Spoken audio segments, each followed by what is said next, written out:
November खालार खालि Siddeley उफ्रा बिसायख'थि जानो थांगासिनो दङ।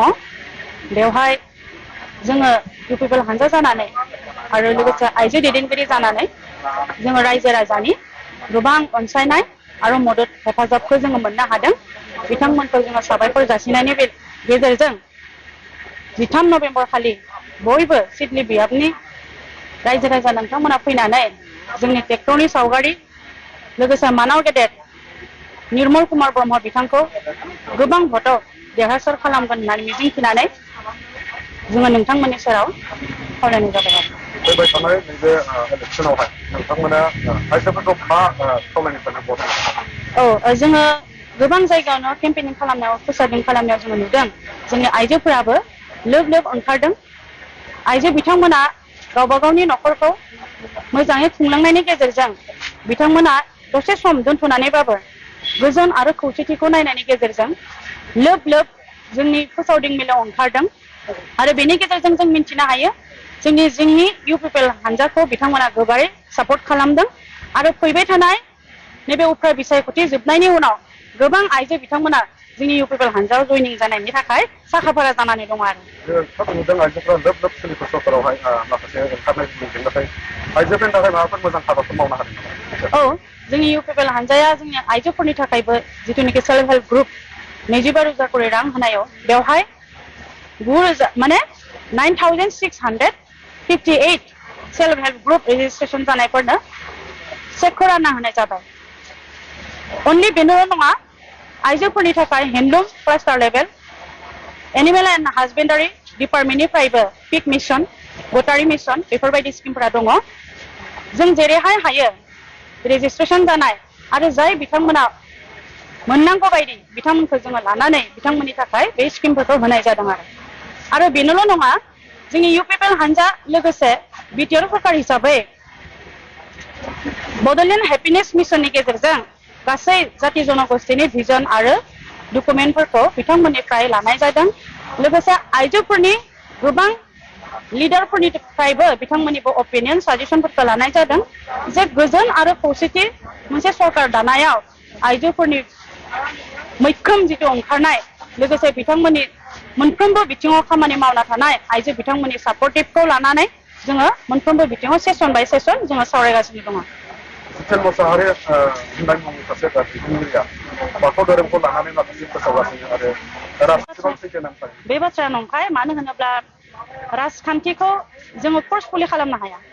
19 बोसोर जानायनि उनाव गणतान्त्रिक अधिकार हिसाबै बयहाबो भट होनो हानाय अधिकारा थायो आरो बेवहाय मोनसे राजखान्थि हान्जाया जोंनि पार्टिया जे मोजां होननानै बेखौ माब्लाबाबो बुंनो नाङा। मानो होनोब्ला साननो हानाय गोहोआ रायजो राजा बिथांमोननियाव थाखायो।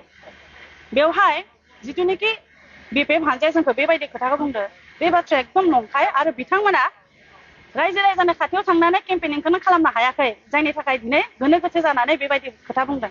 आरो मोनसे बाथ्राखौ जों नुदों, हाग्रामा महिलारि बिथाङा गावथ' गावनि आखलखौ थिग लाखिनो हाखायाखैनो, थिग बेबायदिनो बिथांमोननि राजखान्थि हान्जायाबो दिनैनि समाव गावबा गावनि राजखान्थिनि जिथु नेमखान्थिजों लोगोसे थाफानाय खामानि बेफोरखौ मोजाङै मावाबासिनो दिनैनि दिनाव जोंनि बिटिआर सरकार एबा इउपिपिएल हानजानिफ्राय जिथुनिखि स्किम होनाय बेफोरबायदिखौ बिथांमोना जोंखौ बुंनो हमदों।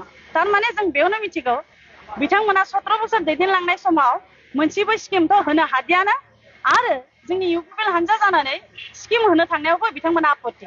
दा जों बेवहायनो मिथिगौ बिथांमोनाबो जिहेतु जोंनि स्किमनि नामखौ लानानै बिथांमोना केम्पेनिं खालामदों, बेवहायनो जों मिथिगौ माने बिपिएफ हानजायाबो जोंनि स्किमखौ माने खोब मोजां मोनदों आरो जायनि थाखायसो बिथांमोननि 17 बोसोर दैदेनलांनाय समाव मोनसेबो स्किम बुंनो हायै मानसिफोरा दिनै जोंनि इउपिपिएल हानजानि स्किम बाथ्राखौ लानानैसो ओंखारदों आरो बुंबावदों बिथांमोना इउपिपिएल बेलाया बिटिआरनि दोलोखौ माखासे ओनसोलफ्राव हाबनो होआखै होननानै गावसोरखौ दम होदों होननानै बुङो। थारैनो इउपिपिएल दोलोआ दम होमारदों नामा? दम होनायनि खोथा नङा। आं बुंखाबाय आगोलावनो जे 19 बोसोर जानायनि उनाव बयहाबो भट होनो हानाय अधिकारा दङ। बेवहाय बिथांमोना जुदि बुंना लायोबा बे बाथ्राया खोब लाजिथावना बाथ्रा। मानो होनोब्ला रायजो राजायानो जुदि बिथांमोनखौ गनायाब्ला बेवहाय जोंखौ एलिगेसन होनानै लाब गैया। बिथांमोना जेरै राजखान्थि हान्जा, जोंनियाबो मोनसे राजखान्थि हान्जा। गणतान्त्रिक अधिकार हिसाबै बयहाबो बेवहाय थांना थानायनि अधिकार दङ आरो धोरोमखौ लानानै फोसावदिं मेलाव जेरैबायदि जितेन मुसाहारि बिथाङा खोथाखौ बुंदों जोबोद बे लाजिथावना बाथ्रा जादों आरो जोङो इउ पिपल हानजानि जानानै बिथांनि सायाव निन्दा खालामदों मानो होनोब्ला मोनसे जाति हारिमु आरो राव आरो धोरोम बेखौ लानानै माब्लाबाबो राजखान्थि खालामनो नाङा मानो होनोब्ला राजखान्थियाव जोङो बेवहाय अकल मोनसेल' जाति बा जनगोष्ठीनि मानसिल' थाया बेवहाय गोबां जाति जनगोष्ठीनि मानसि थायो आरो बिथांमोना गावबा गावनि धोरोमखौ लानानै गावबा गावनि जिथुनिखि राव हारिमु बेखौ लानानै बिथांमोना ओंखारो खिन्थु बेवहाय सासे मानसिया बिथांमोननि राजखान्थिनि हानजाखौ मोजां मोननानै जे बिथाङा मोनसे धोरोमखौ गाज्रि बुंनांगौ बेयो बिराद लाजिथावना बाथ्रा जादों आरो बाथौ सिबियारि रायजो राजा सुबुं बिथांमोना बिनि सायावबो मोनसे एक्सन लागोन होननानै जोंहा मिजिंथिनाय दङ दोलोनि माखासे यांफोर बासुकम नार्जारिमोन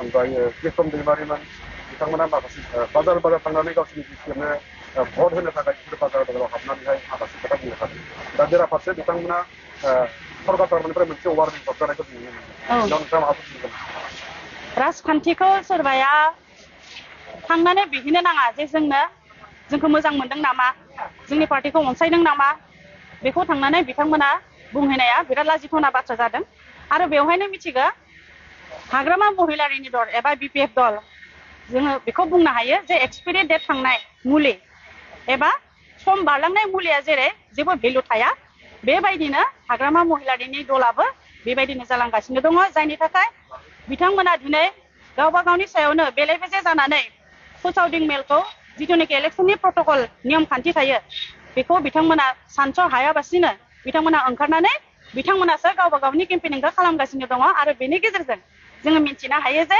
बिथांमोना ओरैबायदि थौले लेभेलसिम केम्पेनिं खालामदों जायखौ माने रायजो राजा बिथांमोना माने बिथांमोनखौ आरो खाबु होले आरो बे खेबाव